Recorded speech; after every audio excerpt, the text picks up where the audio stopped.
সন্তানের মাথায় হাত রেখে দোয়াটা একবার পড়ুন।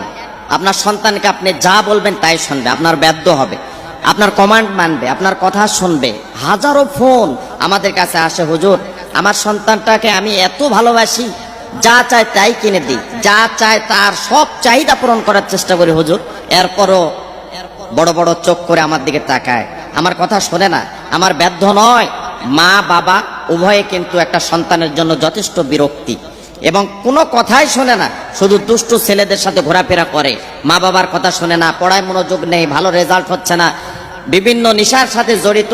ওই সমস্ত অভিভাবকদেরকে খুব কান খাড়া করে শোনার জন্য বলবো যে আপনি এইভাবে যদি আমল করতে পারেন, আর ওই সন্তানকে যখন রাতের বেলা সন্তান ঘুমিয়ে পড়বে, আপনি ওই রুমের মধ্যে গিয়ে, না হলে খাবার সময় আপনার সন্তান যখন সামনে আসবে, না হলে স্কুলে যখন পাঠাবেন, তখন আপনি চুপি চুপি পড়ে যদি সন্তানকে ফোঁ দিতে পারেন, তাহলে ইনশাআল্লাহ আপনার সমস্ত কথাবার্তা এবং আপনার বাধ্য হবে, কোনো কথায় আপনার কথা ছাড়া সে এক ধাপ কোথাও যাবে না। আপনি যা বলবেন, যদি বলেন সারাদিন এখানে দাঁড়ায় থাকো, দাঁড়ায় থাকবে। সন্তানকে যদি বলেন নামাজে যাও, নামাজে যাবে।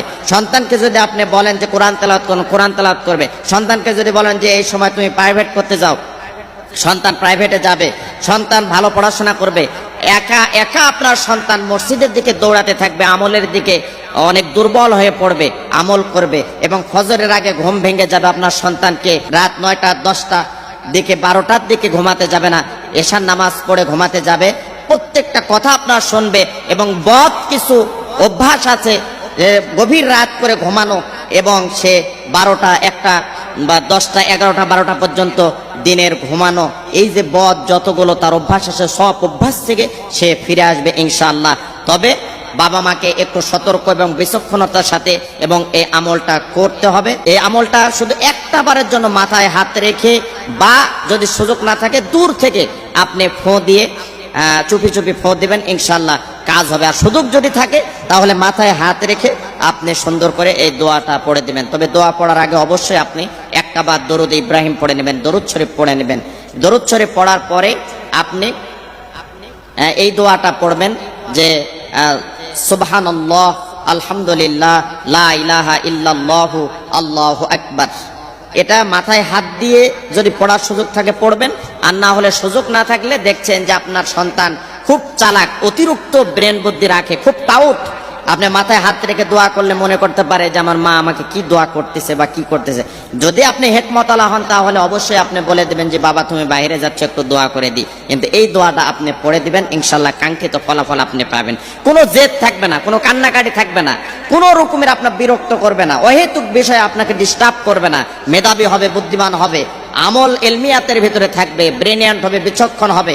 আপনি ইঞ্জিনিয়ার বানাতে চান, ডাক্তার বানাতে চান, আপনি হাফেজ, মুফতি, কারি, মুহাদ্দিস, আলেম বানাতে চান, আপনার সমস্ত নিয়াত আল্লাহ পাক কবুল আর মঞ্জুর করে নেবে।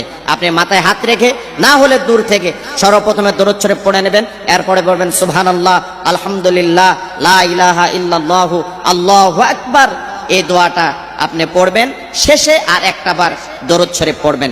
আগে একবার দরুদ শরীফ, পরে একবার দরুদ শরীফ, আর কাঙ্ক্ষিত দোয়াটা আপনি পড়বেন সুবহানাল্লাহ, আলহামদুলিল্লাহ, লা ইলাহা ইল্লাল্লাহু, আল্লাহু আকবার। এই দোয়াটা আপনি আমল করতে থাকবেন, দেখবেন যে ইনশাআল্লাহ এটা 1 সপ্তাহের মতো আপনার সন্তানকে আমলের ভিতরে রাখেন, আপনার সন্তানটা নেককার হবে, পরেজগার হবে, আপনার মতো করে আপনি চালাইতে পারবেন, মানুষের মতো মানুষ হবে, দুষ্ট হবে না, এলাকাটা সুনাম বয়ে যাবে যে এটা কার সন্তান, এত চরিত্রবান। আল্লাহ আমাদের সকলকে, আমাদের সন্তানদেরকে যেন আল্লাহ পাক কবুল করেন, মঞ্জুর করেন, আমাদের সন্তান যেন নেক সন্তান হয়। মালিক তুমি আমাদের সন্তানকে কবুল আর মঞ্জুর করে নাও, আমিন।